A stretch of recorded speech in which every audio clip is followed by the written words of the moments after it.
Finally AP set seat allotment అనేది release అవబోతుంది. అది కూడా August 9 సండే రేపే. వన్స్ సీట్ అలాట్మెంట్ అనేది వచ్చిన తర్వాత కాలేజ్ రిపోర్టింగ్ చేయాల్సి ఉంటుంది. కాలేజ్ రిపోర్టింగ్ డేట్స్ అనేవి August 10th నుంచి 15th వరకు. సో ఈ డేట్స్ మైండ్ లో పెట్టుకోండి. సో మీరు కాలేజ్ రిపోర్టింగ్ చేసినప్పుడు మీతో పాటు ఏం సర్టిఫికేట్స్ అనేవి క్యారీ చేయాలి, ఏం డాక్యుమెంట్స్ తీసుకొని వెళ్ళాలి క్లియర్ గా చెప్తా. ఫస్ట్ థింగ్ వచ్చేసి మీ యొక్క సీట్ అలాట్మెంట్ ఆర్డర్, ఆ తర్వాత సెల్ఫ్ రిపోర్టింగ్ జాయినింగ్ లెటర్, తర్వాత ఏపీ సెట్ హాల్ టికెట్. చాలా మంది ఇంటర్మీడియట్ హాల్ టికెట్ తీసుకొని వెళ్తారు, రెండింటికి కన్ఫ్యూజ్ అవుతారు. ఇంటర్మీడియట్ హాల్ టికెట్ కాదు, మీ యొక్క ఏపీ సెట్ హాల్ టికెట్, ఆ తర్వాత rank card, 10th class marks memo and అలాగే intermediate marks memo, transfer certificate, TC అనేది కంపల్సరీ. తర్వాత 6th నుంచి ఇంటర్మీడియట్ వరకు స్టడీ సర్టిఫికేట్స్ అనేవి ఉండాలి. ఆధార్ కార్డ్, అలాగే క్యాస్ట్ సర్టిఫికేట్. ఒకవేళ మీరు SC/ST కేటగిరీ అయితే ఖచ్చితంగా క్యాస్ట్ సర్టిఫికేట్ అనేది చాలా important. Income certificate, EWS certificate and అలాగే రెసిడెన్స్ సర్టిఫికేట్ అండ్ తర్వాత మైగ్రేషన్ సర్టిఫికేట్. ఇది మీకు అప్లికేబుల్ అయితేనే తీసుకెళ్ళండి, లేదంటే అవసరం లేదు.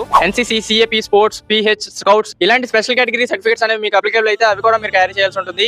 ఆ తర్వాత 6 to 8 పాస్పోర్ట్ సైజ్ ఫోటోస్ అనేవి క్యారీ చేయండి. ఒకవేళ మీకు స్టడీ గ్యాప్ అనేది ఉంటే గ్యాప్ సర్టిఫికేట్ అనేది కూడా కంపల్సరీ ఉండాలి. ఈ సర్టిఫికేట్స్ అన్ని ఒరిజినల్స్ అండ్ అలాగే 5 సెట్స్ ఆఫ్ జెరాక్స్ కాపీస్ తీసుకొని వెళ్ళండి. ఎందుకు 5 సెట్స్ ఆఫ్ జెరాక్స్ కాపీస్ అన్నాను అంటే ఒక్కొక్క కాలేజ్ ఒక్కొక్కలా తీసుకుంటుంది. మా కాలేజ్ లో అయితే 3 సెట్స్ ఆఫ్ జెరాక్స్ కాపీస్ తీసుకున్నారు లాస్ట్ టైం మేము జాయిన్ అయినప్పుడు.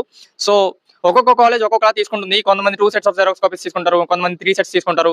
సో అలాగా సేఫ్ సైడ్ కి 5 సెట్స్ ఆఫ్ జెరాక్స్ కాపీస్ ఇవన్నీ క్యారీ చేయండి. అండ్ అలాగే వీటితో పాటు ఒరిజినల్స్ కూడా తీసుకొని వెళ్ళండి.